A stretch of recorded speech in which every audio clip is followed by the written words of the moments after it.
Yes, leo nitakupitisha katika story moja ambayo inamuhusu rapper Lil Durk akitumiwa kwa kujihusisha na kifo cha binamu yake na Quavo Rondo. Ngoja nikupe story kidogo ilivyotokea. Mnamo mwaka 2020 Novemba 6, King Von alikuwa karibu sana na Lil Durk na alikuwa sehemu ya OTF On The Family. Usiku wa Novemba 6, 2020, Von na watu wake walikutana na upande wa Quavo Rondo nje ya Monaco huko Atlanta. Kulitokea ugomvi ambao ukageuka kuwa shooting. King Von alipigwa risasi na kufariki siku hiyo hiyo. Polisi walimtaja Timothy Lul Tim Leaks alikuwa affiliated na Quavo Rondo kama alikuwa amehusishwa na shooting.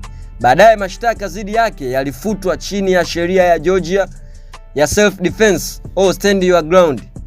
Kwa hilo hapo ndio ugomvi wa Durk On The Family upande mmoja na Quavo Rondo upande mwingine ulipozidi kuwa mkubwa. Baada ya Von kufa, swali kubwa likawa nani atalipiza kisasi. Kwa mujibu ya prosecution, Durk alikuwa amekasirika sana kuhusu kifo cha Von na alitaka kulipiza kisasi dhidi ya Quavo Rondo ambaye alikuwa kwenye tukio lililosababisha Von kuuawa. Hii ndio motive ambayo serikali inajaribu kuonyesha kwenye kesi yake rapper huyo Lil Durk. Wameleta pia nyimbo, interview na message ambazo wanadai zinaonyesha kwamba Durk alikuwa akifikiria sana kulipiza kisasi kwa Von. Lakini ni nadharia. Durk hajakubali kwamba aliagiza mauaji hayo.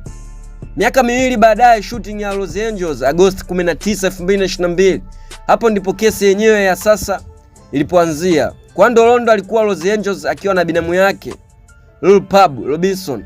Watu wenye silaha waliwashambulia kwenye eneo la gas station. Target anayodaiwa kuwa alikuwa Quavo Rondo, lakini hakuuawa. Badala yake binamu ya Quavo Rondo ndo aliuawa kwa kupigwa risasi. Ilionyesha watu wakifyatua risasi kuelekea kwenye gari la Quavo, lakini bahati mbaya ikampata binamu yake Quavo.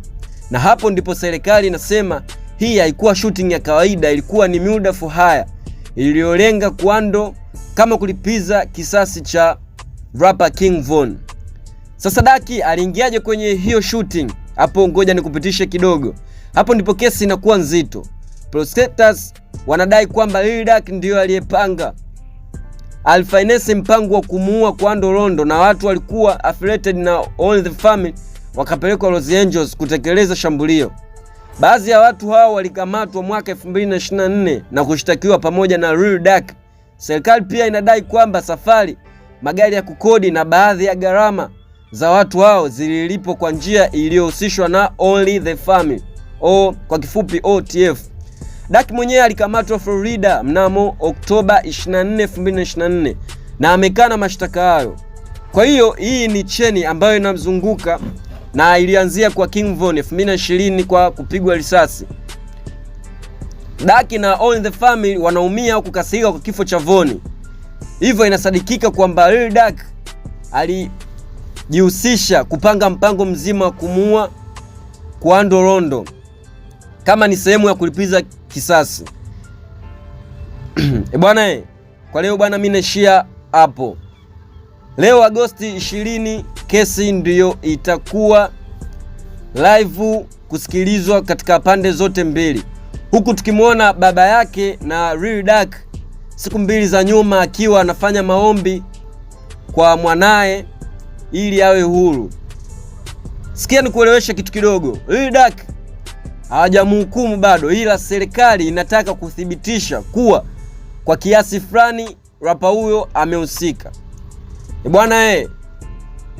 Kaa karibu na mimi upate update nyingi.